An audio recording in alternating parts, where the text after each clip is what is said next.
तर जसं मी तुम्हाला मागच्या व्हिडिओमध्ये सांगितलं होतं, आपण महाबळेश्वर फिरायची सुरुवात डायरेक्ट महाबळेश्वर मंदिरापासून केली होती. कारण देवाच्या पाया पडूनच आपण आपल्या पुढच्या प्रवासाला सुरुवात करणार होतो. मग दर्शन वगैरे घेतलं आणि त्याच्यानंतर आम्ही निघालो बाकीचे पॉईंट्स बघायला. तर आज अख्ख्या दिवसात आम्हाला 20 म्हणजे 20-22 पॉईंट होते ह्या सगळ्या ट्रिपमध्ये इन्क्लूड. तर मग आम्ही डायरेक्ट पोहोचलो सह्याद्रीच्या पर्वतरांगामध्ये. तर इथं आम्हाला सगळ्यात अगोदर भूक लई लागली होती म्हणून आम्ही डायरेक्ट खायला वगैरे घेतलं. तर पहिला पॉईंट आम्ही हंटिंग पॉईंट बघितला. त्याच्यानंतर मग पुढं जसं जात होतो तसं इथं काय लिहिलं होतं की सांगितलं माकडापासून म्हणजे हिच्यापासून नाही माकडापासून राहावं सुरक्षित. त्याच्यानंतर इको पॉईंट बघितला. इको पॉईंट म्हणजे तुम्हाला माहितीच असेल जिथं ओरडून आवाज बॅक येतो. हाच तो पॉईंट आहे. त्याच्यानंतर मग तुम्ही बघू शकता पर्वतरांगा. त्याच्यानंतर आम्ही बघितला मालकोलम पॉईंट. त्याच्यानंतर मग जसं पुढे जात होतो आणि वरून तो व्ह्यू एवढा खतरनाक दिसत होता बरं का.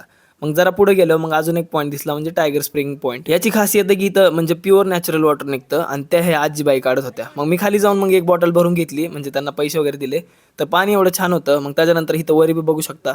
इथं पण विकायला लोकांनी म्हणजे वेगवेगळ्या गोष्टी आणलेल्याच आहेत. तर नेक्स्ट पॉईंट होता आर्थर सीट. आर्थर सीट म्हणजे एक आर्थर नावाचे एक म्हणजे व्यक्ती होता. त्यांनी इथं त्यांच्या म्हणजे बायकोला आणि मुलाला गमावलं होतं नदीमध्ये. तर इथं बसूनच ते बघत होतं आणि त्याला म्हणजे एक पॉईंट पण म्हणतात जिथं लाईट वस्तू फेकल्या की असं हवेत तरंगतात.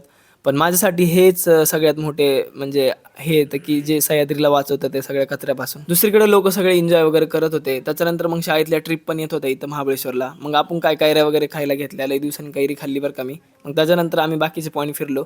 तर हे इंटरेस्ट होता आणि हा काय ह्या साईडून एक्झिस्ट आहे. म्हणजे सगळे इथं आपल्याला म्हणजे कमीत कमी 10-15 पॉईंट इथंच कव्हर होतात. त्याच्यानंतर मग राहिलेले पॉईंट बघायला आम्ही पुढे गेलो. आता भूक लागली म्हणून अजून बाकीचं काय खायला घ्यायला लागलो. तर हे पण रस्त्यातच सगळे म्हणजे पॉईंट लागतात कारण हे पर्वतरांगा अशी गेलेली आहे बघण्यासाठी. मग त्याच्यानंतर पुढचे पॉईंट बघण्यासाठी आम्ही अजून गाडीत बसलो आणि पुढे निघालो. आता आम्ही सॅटर्डे संडेला गेल्यामुळे एवढं रश होता म्हणून आम्हाला जरा गाडी एका साईडला लावून बाकीचे पॉईंट बघायचं होतं. तर ही बघा मंकी पॉईंट आहे. हा म्हणजे इथं असं म्हणतात की ते 3 दगड जे दिसतात ते मंकीसारखे दिसतात. आपल्याला दगड एवढी रुची नव्हती. आता बघू शकता माझा अवतार एवढा खतरनाक झालाय. मग आपण म्हणजे विचार केला की आपण दगडाच्या ऐवजी खरेच बघावं काही 3 माकडं कशी एक नंबर बसलेले आहेत. मग आता आपला पुढचा प्रवास आपण चालू ठेवला. तर आपण पोहोचलो इथं आता स्ट्रॉबेरीची कशी शेती वगैरे करतात ते बघण्यासाठी. तर ही टूर पण याच्यामध्येच इन्क्लूड होती. मग ह्या भैयाने आम्हाला सांगितलं की कशी शेती करतात, त्याला कसं जोपासावं लागतं आणि इथं बघा तुम्ही महाबळेश्वरची स्ट्रॉबेरी सगळी माहिती दिलेली. तर पुढच्या व्हिडिओमध्ये आपण कुठे गेलो तुम्ही पुढे